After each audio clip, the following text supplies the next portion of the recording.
name's Keir Lewis, and I'm the Research and Learning Officer here at 4 in 10, London's Child Poverty Network. And today we are running a session in collaboration with Advice for Renters and Pat Fernandez. Hi, I always forget that's my cue to say hello. Lovely to meet you. I shall introduce myself properly later. So we're just going to get a bit going with things. For those that have just joined, Mike, it says that you're being recorded. However, the session is being recorded and you will remain anonymous. You are free to keep your camera and your mic off if you should, please. I'm just going to go through a bit of housekeeping in a second.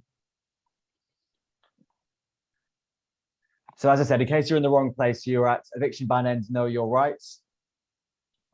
We're going to be covering a number of different things this evening. You may have attended the session yesterday where we took a little bit more of an exploratory approach in terms of what was the eviction ban, what it did for people that you might be working with, and how it might impact your organization moving forward. Today, we're looking more practically at some of the solutions and some of the entitlements that people have, both financially, but also in terms of their rights. And so we're going to go through some of those options today. We do have that chat function open. I can see some of you have used it already. We do have the option at the end of today's session, in which we are going to be speaking to Elizabeth Salmon of 4 in 10 Renters, Advice for Renters, and there's an opportunity for questions between Pat, I, and Elizabeth. We do ask, though, in between the sections that Pat and I are delivering, that you remain yourself on mute. This just stops any background noise and distractions. There is also a short survey, which would be great if you could complete. This just helps us understand things that we've done well and other areas that we can improve in future learning sessions. So what are we going to be covering this evening?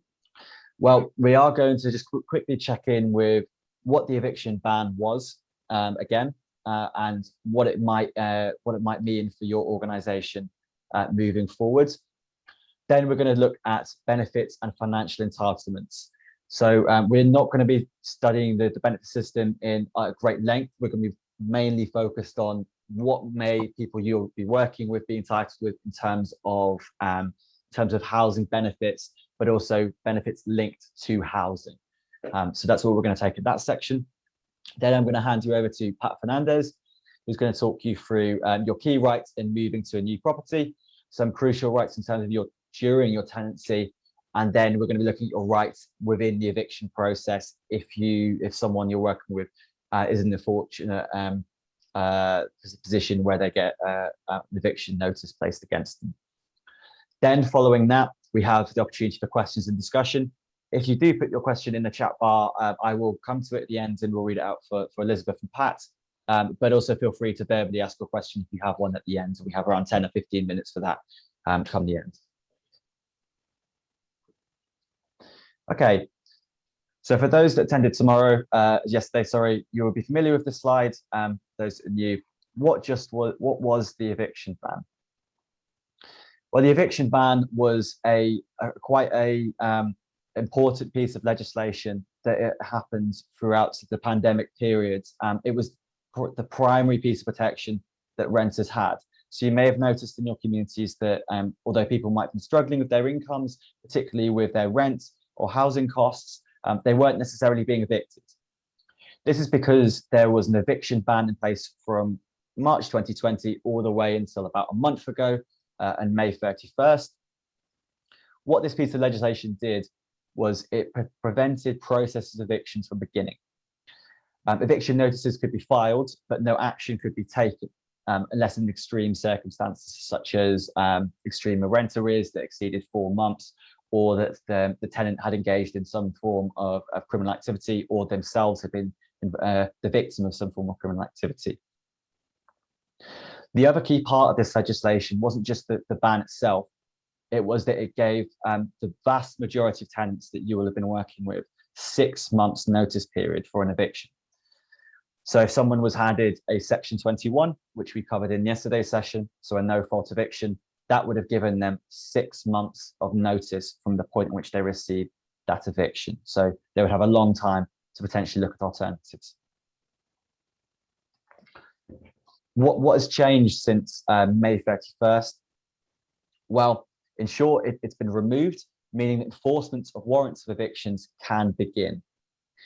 Now, as we talked about yesterday, although that the eviction ban has come to a close, because of a backlog of cases and rental arrears, that hasn't really caused a large swathe of evictions, but you expect a number of evictions in your community over the weeks and months to come. This is because bailiffs are now legally allowed to enter a tenant's property with a legal eviction notice, which we're going to come to with Pat later. Another key message here in terms of something for you to be aware of is that the 6 months notice period that was previously required in the eviction ban hasn't been scrapped completely, but it's been adjusted to slightly lower. So tenants, so the vast majority of tenants that you're going to be working with or that might be struggling with rental arrears right now will have 4 months notice. So that's 4 months notice from the point in which they receive a legal eviction notice, which we'll talk a little bit about later. So it's reduced the amount of time or notice that an individual has. One of the things we briefly talked about yesterday, and I just want to cover before we get into the financial side of things, is how might this impact your organization? Well, first and foremost, I'm sure many of you have seen that you've had many individuals already struggling with money. What you might expect in the months to come as the evictions start coming in is more day-to-day questions about housing and evictions. So we hope to cover that today and also in the session we had yesterday as well. You might also see a sort of an indirect increase in work anxiety and money worries. Whilst obviously individuals have struggled for a number of months now, the eviction ban puts action to those rental arrears. It could mean that individuals lose their home and families have to relocate. So you expect an anxiety and increase in money worries amongst community members. If you're offering a different service which isn't necessarily linked to income, for example, you might actually see an increase in other elements of your services, such as if you're providing support for childcare or family advice or food, for example, food parcels, you might see an indirect increase as money becomes even tighter amongst those groups. Some of the other indirect implications is you might see funders possibly favouring organisations giving housing support, or at least providing information with regards to money linked to housing support as evictions do increase in the months to come. So just what might individuals that you might be supporting or working with be entitled to in terms of housing and linked benefits? Now, I know that if you were to jump on Google right now and try and navigate the benefit system here in the UK, it can be incredibly difficult. When looking at housing, it's particularly useful to break it down into 3 sort of sub areas. So 3 overarching benefits, which give you access to a number of other benefits linked to housing. Now, I'm sure most of you will have heard of this one here on the left, universal credit. This is the new working age benefit for the majority of individuals you're working with. So for this benefit, money has been rolled into universal credit into sort of one lump sum, which was your standard allowance, and then the money you get for housing. And individuals may be eligible for this if you are on a low income, whether you are employed or unemployed, and you have less than £16,000 in savings. A key point with universal credit that is occasionally missed is that if you are ineligible for universal credit for whatever reason, for example, it might be for migration or it might be for savings purposes, you may actually be eligible for a different benefit which could support you with your housing, called New Style Job Seekers Allowance. I'm going to go on to explain how you can find out about that in just a moment, but just keep that in the back of your mind. I know that a number of individuals, for good reasons or perhaps not advantageous reasons, are still on legacy benefits. So what legacy benefits are is if you're working with individuals and anyone mentions they are on any of the following, they say to you they're on income-based job seekers allowance, they're on income-based employment allowance, income support, housing benefit, child tax credit, and working tax credit. Don't panic and don't feel overwhelmed. It just means they're on legacy benefits. these are benefits that are eventually being phased out and replaced by universal credit. But, and it's a big but, which I'm going to come on to in a second, they may be on those legacy benefits for very good reason, but I'm going to show you how they you can ease some of the anxiety of individuals that you're working with in just a second. In these legacy benefits, housing benefit is a standalone. So whereas in universal credit, it's all comes in one lump sum. In legacy benefits, it's an individual or standalone benefit. Lastly, and certainly not least, because it is often forgotten about, we have pension credit. Now, whilst 4 in 10, we focus on child poverty. In our capital, pension poverty is still a significant issue and can often indirectly be linked to child poverty too in multi-generational households. Now, 2 in 5 pensioners that are in London that are eligible for pension credit are not claiming for this. So we're talking in the region of over 100,000 pensioners that are eligible for this benefit, which could support them with their housing, and they're not claiming. So just who are those people? So 2 in 5 who are eligible and not claiming. Typically, it's individuals where in hard to reach groups. So this could be individuals where English isn't a first language, or it could be first generation and second generation migrants. In those groups, pension credit it typically is underclaimed. So it's really useful for you to be aware of it. But the main reason being pension credit alone has the possibility of uncovering your entire rent. So before I'm going on to any of the other options in terms of rental and income support, if you have someone who's over state pension age, it's really important that you check if they're eligible for pension credit, because there's the possibility that their entire rent could be covered through pension credit. So you could potentially resolve an issue right there. In order to be eligible for pension credit, it's very straightforward eligibility. You need to be over state pension age, and you need to have a weekly income below £173 if they are single, and £265 if they're in a couple. That is simply the eligibility. I'm not hiding anything from there. That is simply the eligibility for pension credit. And we have 2 in 5 people who are eligible in London are not claiming it. So it's really important that if you're not aware of it, you hopefully would be aware of it after today. Now, I appreciate that still that's not going to resolve all your issues with regards to the benefit system here in the UK. There's a lot of jargon. You may have used benefit calculators in the past. I'm here to make the sale of the policy and practices better off and benefit budgeting calculator for a number of reasons. So I've just talked to you about eligibility for those following benefits. One of the quick ways in which you can check eligibility for either of those 3 overarching benefits, plus some of the other ones I'm going to go on to, is on the Better Off Benefit Calculator, which we've linked here. Everything that myself and Pat refer to will be linked, and you will be able to access in the slides following today. But the reason why the Better Benefits and Budgeting Calculator is so good is it's exceptionally easy to use. It takes less than 5 minutes to do. It also gives you information where maybe you're working with someone and they might not know information to that question. For example, they might not know what their local housing allowance is. This will tell you what your local housing allowance is, so you don't need to input that. Whereas Citizens Advice and Turn to Us is it's a slightly more complicated.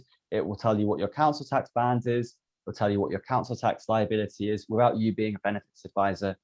It can get you very, very close to what you're likely to receive. So after going through there, the real advantage comes here. It can tell you what you might expect to gain from those legacy benefits, in which some individuals that you're working with might still be on. And it will show you what you're likely to be entitled to on universal credit. So in my particular case, if I were to apply for universal credit, or hypothetically, if I was already on the legacy benefit system, I could see that by using this, I would be better off to the tune of around £80 per month using or switching to universal credit. It also gives you that breakdown. But one of the other really important things for working families, particularly if maybe you're a lone parent, is this tool will give you and show you whether you're likely to whether you're likely to be eligible for any additional benefits. For example, other costs, like if someone is a lone parent looking after children, this shows that you'd be eligible for reduced Wi-Fi tariff. It also shows a single person discount for council tax we'll go on to. It tells you directly that you're likely to be better off under universal credit, and so on. The final selling point is at the click of a button, which I've just shown you here. Let's say that you're working with someone and they're really concerned as to if they drop their working hours or if they take on a particular job, how is that going to impact my family, and how is that going to impact my my monthly outgoings? Well, you can show them, or by signposting to this tool, that if you were to increase or decrease your hours,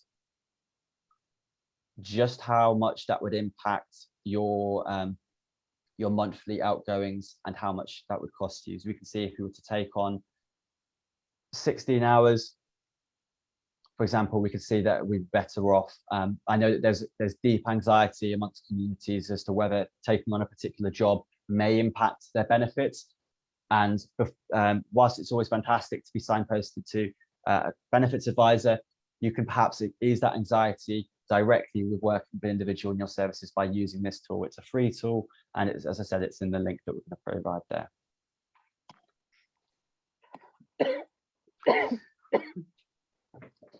One of the things that is useful to understand and useful to know when supporting people with benefits entitlements or particularly housing costs is your local housing allowance.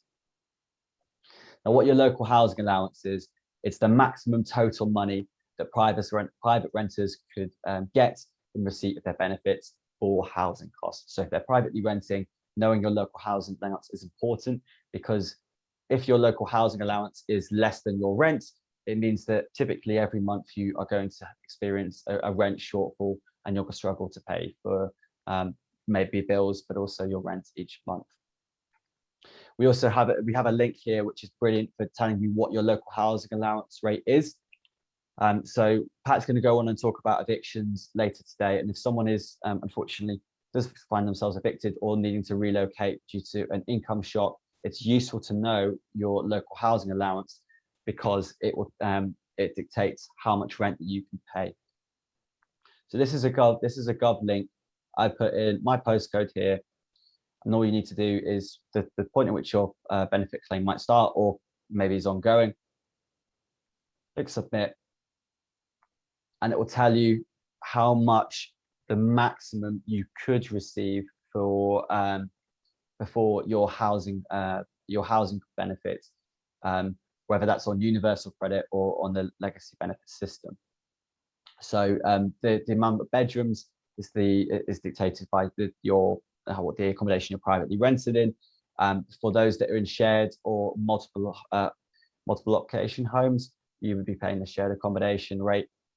For those that might be living in more family settings, you would be looking at some of the 1 and 2 bedroom or 3 bedroom options there.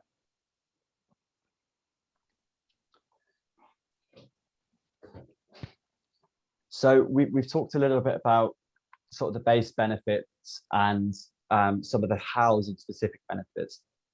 Now, I'm almost certain that you've already had discussions like this or come across these scenarios, but for some that or may already be claiming benefits, or maybe they're not and they're ineligible for one way or another, they may experience a shortfall in their rent.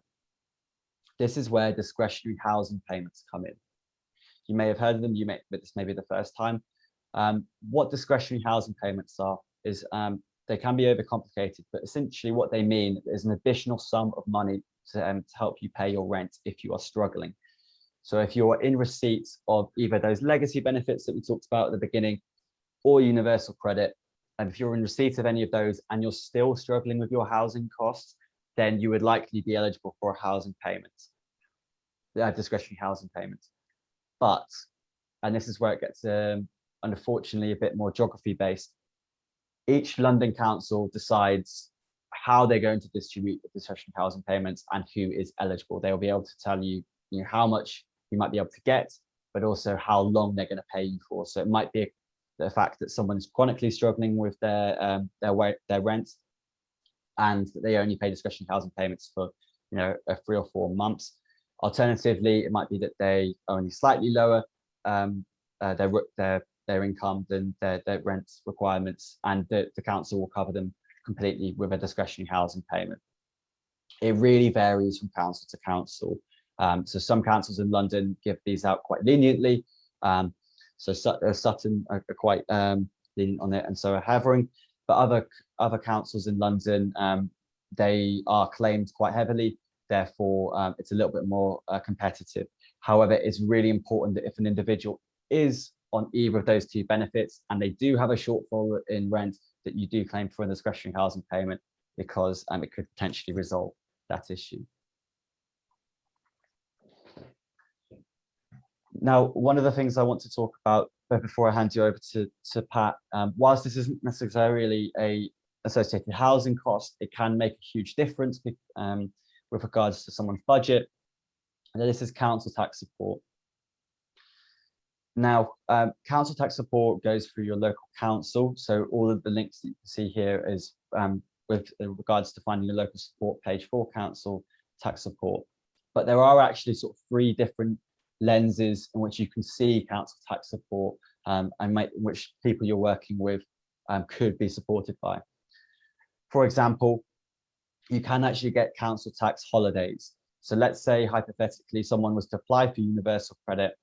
Unfortunately, that would mean a 5-week wait for money, which means that they might be left having to pay bills with no income.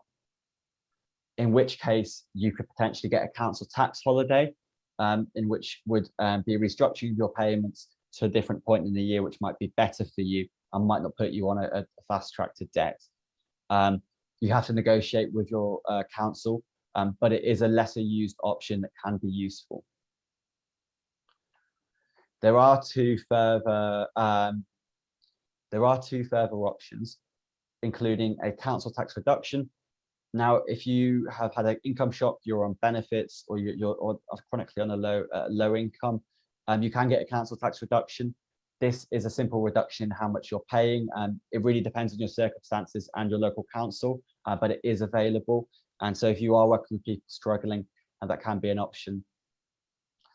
The third option or form of support is a council tax discount.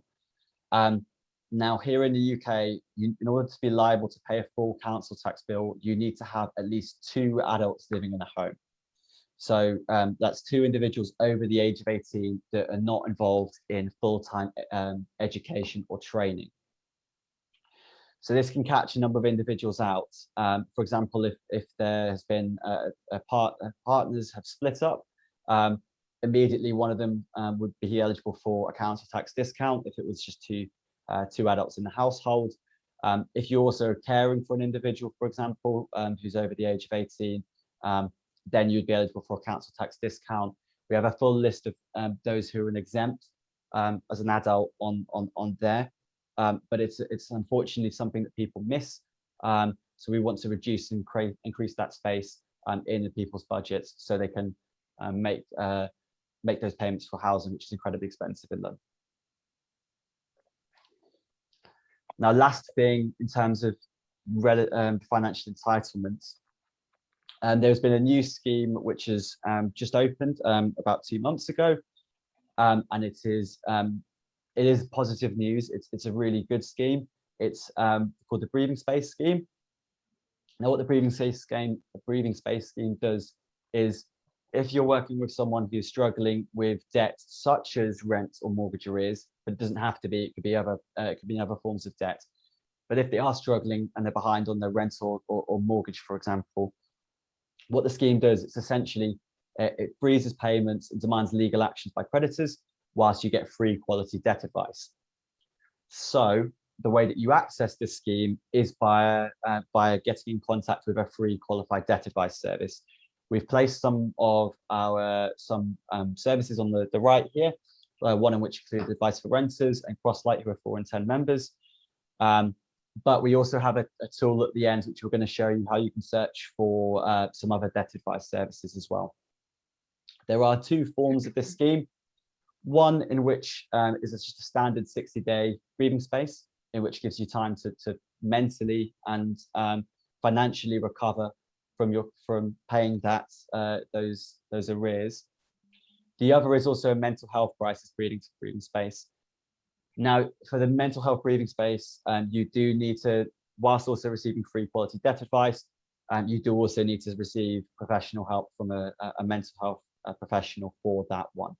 But for the standard breathing space, you do just need to get in contact with a free qualified debt advice service, which you can reach here.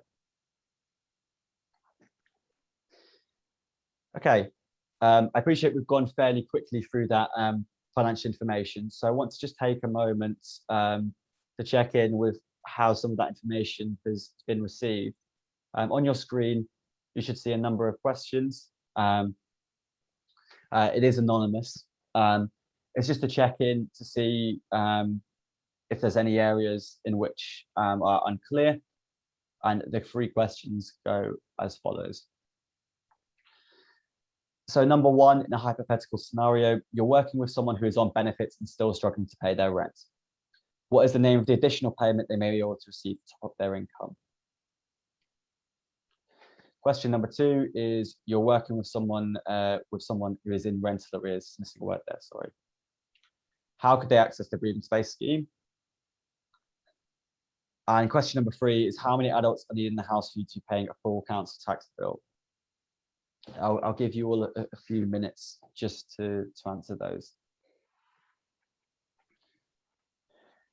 We've got a question from Renata, which is in the chat, so I'll answer that whilst this is going on. How much is considered low income if the client is working to be eligible to claim for housing benefits? I think I might need to clarify which part that I said the low income on that bit, but I'll certainly be able to answer that come the end, Renata.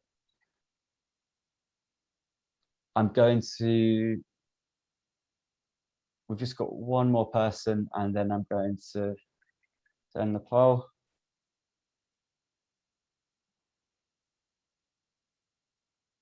Okay, apologies if you were still thinking about that answer. I'm just going to. That might have been me, Keir. All right. So thank you for taking time to answer that. So question number 1 was someone you're working with is on benefits and struggling to pay their rent. What is the name of the additional payment they may be able to receive to top up their income? Well done to the 9 of you there. It was a discretionary housing payment. For the one person that did put pension credit, technically you could be right, because pension credit can completely cover someone's rent if in some circumstances, if they're eligible, and there are 2 in 5 Londoners that are eligible for this and are not claiming. So hypothetically, it could resolve the issue. That's 2 in 5 Londoners who are pensioners. Yeah, Londoners who are pensioners, yes, sorry. Not everyone in London is of pensioner age. Question number 2 is someone you're working with is in rental arrears. How could they access the breathing space scheme? The answer was through a regulated debt advisor. So well done to the 8 of you there. For the 2 that put through a mental health professional, again, technically, if they were going for the mental health breathing space, which is an option, they would have to seek help of a mental health professional. So you're not wrong. But they would also need to speak to a regulated debt advisor. So whether that was for the standard breathing space as well, they would still need to get in contact with a regulated debt advisor. And lastly, absolutely everyone got the final question correct, which was how many adults are needed in the house for you to be paying for a full council tax bill? Yes, the answer is 2. We have a full list of exemptions. Some of those key exemptions are, of course, when an individual recently breaks up with someone as a partner and they split from that point onwards, they would not need to pay that full council tax bill, but also if they're caring for an individual, or perhaps if they're in a house of someone who's a full-time student, or in educational training, then they would not be eligible for paying that full bill. I'm going to hand you over to Pat, who's going to talk. If we just go back one there, Keir, we've got 2 questions in the chat regarding benefits. I thought you might just want to answer those pretty quickly. Question from Liza, and there was also from Mike. Renata, which I'll come to. How do DHPs or other benefits work for people whose wages go up and down? So generally not on a benefit, but some, yeah. So in those instances, Liza, again, does depend on the local council, but typically if you explain to the local council, typically they will provide it for a short period. And then if your wages go up again, they won't provide it for you for that month. But if it does come for example, the month following, and there's a shortfall in wages, there is absolutely nothing to stop you applying again, and the possibility of you getting supported there. So it doesn't really go up and down like that. It's more of a case of reapplying based on that. Mike said, hi there, how much is it subscribed to the Better Off Benefit Calculator and who manages it? You don't have to pay. So I'm going to go back and show you. I can back out. There we go. It will ask you to subscribe, but it is free. So if we go back to, I'll take you through the link itself, which is here, which you'll gain access to at the end. If you click on that, it will just take you straight through to it. You do not have to pay. If you arrive on the homepage for this, it says start a free calculation. Policy and Practice do offer a paid services, but that's primarily for local councils and organisations that want to take on benefits advice themselves. You don't have to do that yourself. You can support others with this, or you can signpost people to it either way. Fabulous, thanks, Kia. Right, so down to the nitty gritty of rights and entitlements. So first of all, I'll start by telling you a little bit about myself. I am a financial inclusion manager for Advice for Renters, and we're a charity that's in our 32nd year now, and we do exactly what it says on the can. We provide advice, legal advice and advocacy for predominantly private rented tenants. We take quite a holistic approach to the way that we work with our clients, and we also provide many money and financial capability services to support them as well, such as welfare benefits. We have a welfare benefits advisor. So if you're caught between a rock and a hard place with the self-help benefits calculators, please feel free to contact us for bespoke benefits advice. We are a regulated and licensed debt management centre, so we can assist you and your clients there by presenting debt resolution solutions to them. We provide, and we also have our own branch of Hillingdon Credit Union, which is called Rent Mutual as well. And if you're not already, I would very much encourage you to make contacts and develop a relationship with your local credit unions, wherever they may be. So moving on to your key rights as a tenant. So on moving into a property, so you've got a number of rights as you expect and entitlements and practical steps that you can take to actually make sure that those are maintained. So one thing to know is that you can't be asked to provide more than 5 weeks rent as a deposit before moving in. I think we're horrific, 3 months rent, 4 months rent previously, but you no longer need to provide more than 5 months rent now.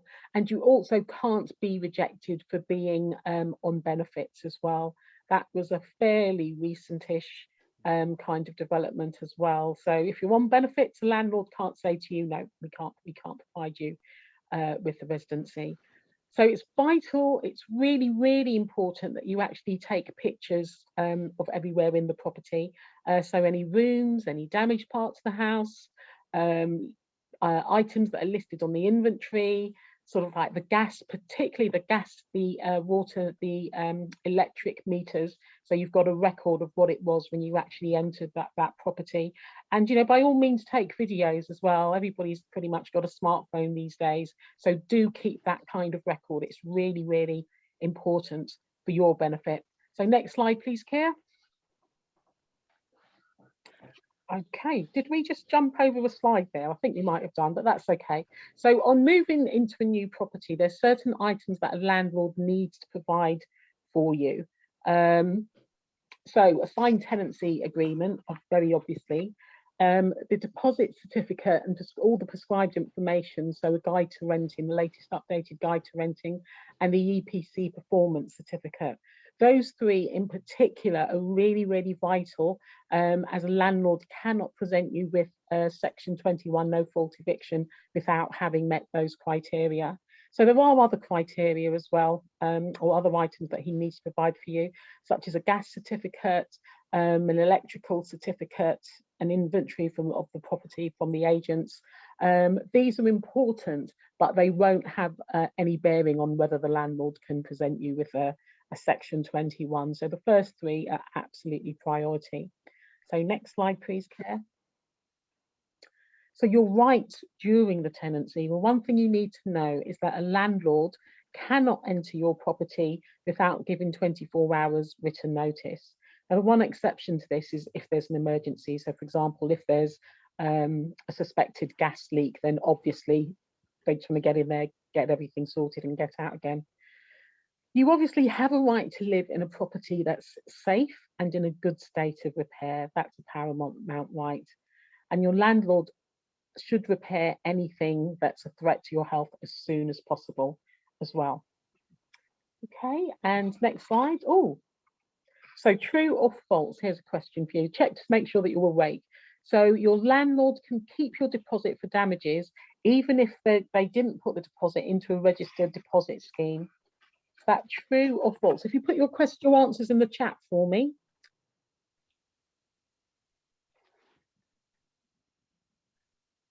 Got false from Molly, false from Tamina, false from Elizabeth, and false from Liza. And Daniela. And you are indeed correct. So it is indeed false. Even if the landlord hasn't put your deposit into a protected scheme, which he should do, you are still entitled to get it back. Okay. So at the end of a tenancy, all being well, again, take a photo of that electricity meter, the gas meter, any meters that are in the house, and do advise the energy suppliers that you are leaving on a particular day. Sort of on the debt advice side, we get so many problems with people who've left the property, but their name still remains on the contracts, even though somebody else has been living there completely unrelated for several months. So that's a really, really important thing to do. Take a photo on the way in, take a photo on the way out. Take a photo of how you left the property. And again, feel free to record a video just in case there's a dispute about the deposit, so you can prove that you left the property in a decent state. Also, quite by the by, but because I'm thinking of holidays at the moment, it's a good thing to do when you're renting a car abroad. Just get those phones out and stop taking selfies. Okay, so if the landlord won't, oh, just back again, Chris. There we go. So if the landlord won't give you your deposit back, then you can go onto the deposit protected website scheme and you can make a request for the return of it there. Okay, so the next slide. And so many of these websites that we're referring to will actually appear in the slides that we presented yesterday. So I believe Claire will probably send those out also. Yeah. Okay, that's fantastic. So at the end of your tenancy, if you've been evicted, there are two main types of eviction. One is called a Section 8. And this is used when typically this is used when the landlord feels that there's been some sort of breach of the contract, but not exclusively. So it could be for rent arrears. That's a pretty standard Section 8 notice. It may be something less accusatory, like the original tenant has died, or the landlord stipulated that he used to live in the property and they wish to live in the property again. So those grounds can all be found in Schedule 2 of the 1988 Housing Act. If you'd like a little bit of bedtime reading, I'm sure you won't. But with Section 8, when it's presented, when it's served, it should give you notice of what ground for possession that your landlord is using to try and evict you, and why your landlord is using those grounds for possession. For example, you've been in rent arrears, or you've damaged the property, or there's been antisocial behaviour. So the one that is the scourge of the private rented system is the Section 21. This is a no-fault eviction. So the landlord doesn't have to demonstrate that you've breached the contract in any way. And this could be presented to the tenant after the fixed term of tenancy ends. The notice date can't be before the end of the tenancy. So typically a landlord, if you have a 6-month tenancy or a 6-month fixed term or a 12-month fixed term, which may have a 6-month break clause in it, it means that the landlord can't present a Section 21 for you until you've been in that property for 4 months, and then they can give you 4 months notice to leave the property. And it can be given during the tenancy with no fixed end date, also known as a periodic tenancy. So again, it's basically saying that the landlord can't serve you a Section 21 notice before you've been in the property for 4 months, and would have to give the required notice there afterwards. It can't finish within the time of your tenancy. And the next slide, please, Claire. There we go. Another question for you. So you can't be evicted from your property with a Section 21 no-fault eviction if your landlord doesn't have an energy performance certificate or an EPC. Again, put your answers in the chat. Yes, please. Thank you, Claire. And Molly, no cheating. False from Renata. True from Fatima. No promises. Samina puts false. Daniela, I think, is unsure. So I'll just say very quickly, Molly is from the NEA, which is the National Energy Association. So all things EPC certificates, she's your guru. Okay, and what is our answer, Kia? So this is true. So you can't be evicted if your landlord hasn't given you an EPC certificate. Now, I just want to raise a few points here. So before Kira's going to show you how you can actually access your EPC or the energy performance certificate, just to explain a little bit about it. So you'll typically see that sort of rainbow diagram with the arrows on the front of new fridges and TVs and washing machines and all white goods, basically saying how energy efficient an appliance is. So houses have to have the same certificate as well. And what this is basically demonstrating is how energy efficient the house is. So typically how much fuel or energy it will use to heat that house. So now no houses or flats or residences can be let if they are below an E rating. So a landlord can only rent a property if it's rated A to E. So A means it's super energy efficient and will cost less to heat. E means that it's that much more expensive to heat. So you're sort of burning good money. So F and G are deemed not to be acceptable anymore. Okay, so one thing that you can do, and Keir is just going to demonstrate this. In fact, you can show us now, Keir, how you can actually check your own EPC rating if a landlord doesn't give you one. And I will explain after that why, providing that's all happy, it's a good thing just to sit on that. So over to you, Keir. Yeah, so just to add on to Pat's comments, and it's actually illegal to rent a property or for the landlord to rent you a property which is lower than E in rating. So if they have a score of F or G, it is illegal, and it is very, very straightforward to check. We have a link here again in the slides, but you can actually just sort of Google EPC checker.gov, which will bring us to here. So again, I'm going to put in my postcode, which is an area which is a lot of individuals are in the private rented sector. So we have a lot of potential here for landlords to not comply and not have an EPC. So simply by scrolling down here, we can see a number of properties here which are in the private rented sector and their EPC has expired, meaning the landlord is illegally rented the property. So we have flat A, which is in the private rented sector and is illegally being rented. We have another one here, and yet another one just on one street. So this is it's a more common occurrence than perhaps you may realize, and it can be a really useful form of defense in terms of your rights for keeping individuals within a household. Pat. So yeah, so if a landlord doesn't give you an EPC, the first thing that I would go and do is check that the property does actually have one. And if it does have one, then that's absolutely fine, and you're good to go. And if the property is rated between A and E, you're good to go. However, if that landlord were to serve you a Section 21 notice, if you remember right at the beginning when we were talking about the items that a landlord needs to provide, an EPC is one of them. So if your landlord did issue a Section 21 notice, with notice that he was going to start proceedings, then at the point where your solicitor would need to sending a defence form, that is the point that you would notify him that you hadn't actually received the EPC rating, because in the law, the eyes of the law, that would deem to be not properly served. So from that point, the landlord would have to reissue that Section 21 notice with the right notice in it. So at the moment, that's currently 4 months.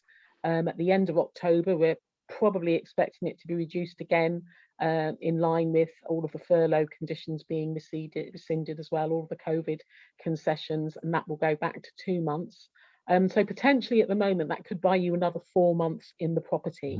What often happens is that landlords won't actually reserve that Section 21 notice and expect it just to go to court and to get passed, but it will fail. It will fail at that point. So once you are satisfied that you have a proper EPC rating, then just keep that to yourself if you're wise, because you never know when you might need to use that. Okay, so at the end of a tenancy, if you're evicted, so if you're legally evicted, you're entitled to council support. We discussed this yesterday again. So as long as you're within 56 days of the eviction date, you can actually approach the council. But as we spoke yesterday, that it's well worth approaching the council, even if you're outside of that frame, as it's at their discretion at which time they will at least appoint you a housing support officer. We've got a client who I think has received notice for September, but we went to the council in March and they've actually taken his case aboard and put some concessions in line. So you must also have nowhere else to stay in the world where you're entitled to have any property. You haven't done anything deliberately or intentional to make yourself homeless, like antisocial behaviour or any of these sort of things. You must have a local connection, which usually means that you've lived in the borough for 2 years or more. So I'll also add to that, you can actually apply for council support. This is a little bit of a clever thing here, to any council. So for example, you might apply to a council up in Sheffield because word of mouth says that they're actually quite a lenient council and that they will declare that you are entitled to homelessness protection. However, when it comes to actually actioning it, they will refer you back down to your local council. However, that council has to accept your status as decreed by the lenient council, in this case Sheffield, and they will have to take you on as a homeless or potentially homeless client. So I wish I had a list of councils that were lenient, not lenient. It's possibly morally dubious anyhow, but that's just a little by the way. You also need to be a UK citizen or have indefinite leave to stay or other proof of residence as granted by the Secretary of State as well. So what would be considered priority groups within that are pregnant women and their partners, a person with dependent children, a person who's vulnerable as a result of old age, rapidly approaching old age, mental illness, handicap or physical disability, or any other sort of particular reason that makes them vulnerable. Also, a person who's homeless as a result of an emergency such as a flood, a fire or other disaster. We haven't mentioned domestic violence in there, but also that would be a priority criteria. So the next slide for us there, please, Kira. Okay, so there is a due process that needs to be followed by the landlords, and this is often where our solicitors will catch them out on technicalities and various things like that. So they can't. So one thing that can't be done, which we've actually seen happen this year, is they can't issue a Section 8 at fault eviction on a whim to try and speed things up. So one of my colleagues had a client this year, and rather than going for a Section 21 eviction, which would have taken a lot longer to actually process and deal with, the landlord tried to suggest that this client had been in arrears for a lot longer than he had been in arrears, so he could issue a Section 8 and speed things up. And of course, we could prove that very easily that the client wasn't in arrears for that period of time. So if using a Section 21, you will have 4 months notice. So do keep a note of everything when you've received it. So if you've got a letter, keep the copy of the envelope that's got the date stamp on it, but it is actually sufficient just to make a note on the letter saying the date that you received it as well, if that's impossible. But again, we've got cameras, we've got phones, take those photos, store that evidence. So the landlord must use a Form 6A, otherwise the Section 21 will not be valid. Now, there is a little bit of a kind of exception to this where you may find that for some unknown reason, that some management companies or estate agents, when they're issuing a Form 6A, they will issue it on their own letterhead for whatever reason. As long as the text is absolutely identical, then the court will accept that. But typically, this is the form that you'll receive, Form 6A. So a landlord cannot start proceedings by sending you a text or an email or a knock at the door. This is not the beginning of a legal eviction proceedings. And something that's also notable as well, and something that may be presented at court, is again, check your tenancy contract, check your agreement, because your landlords may send you a letter by first class post, for example, but the tenancy agreement will stipulate that that letter had to be sent by recorded delivery. And again, it seems like an incredibly small thing, but when that actually goes to court, that could be part of your defense. And again, the papers will need to be reissued again, potentially buying you at present another 4 months. So these are all things to be aware of. So quite often there is always a way. So next slide, please, Keir. Sorry, I beg your pardon. So in short, there's always hope and a good chance that you will not be evicted, or at the very least that we can get that delayed. So signpost someone to the council and or an organisation such as Advice for Renters, offering housing support and legal advice. Yeah, next slide, please, Keir. Over to you. Yeah, and if there is a number of practical steps and the practical pieces of information that can really help you to support others. So, for example, we talked about, council tax support. We've talked about pension credit, which is massively underclaimed, amongst other things in terms of the financial. That being said, there are other elements in terms of, for example, mental health, as Pat and Advice for Renters offers. They offer housing advice, but also debt advice too. 4 in 10 have recently launched a tool which is essentially the first London directory of a variety of different organizations giving and in need of support for a variety of different reasons. And it can help you identify those organizations giving localized support to individuals. So, for example, we've talked about income benefits today. So we could have a look at organizations giving income advice in your local councils. So let's say we're based in Camden, for example, we can search and see all the different organizations giving those advice there. We also talked about housing today. So if we're searching for housing, we can search via borough, and so who's giving housing advice in or information in Barking, and then Advice for Renters come up at the top.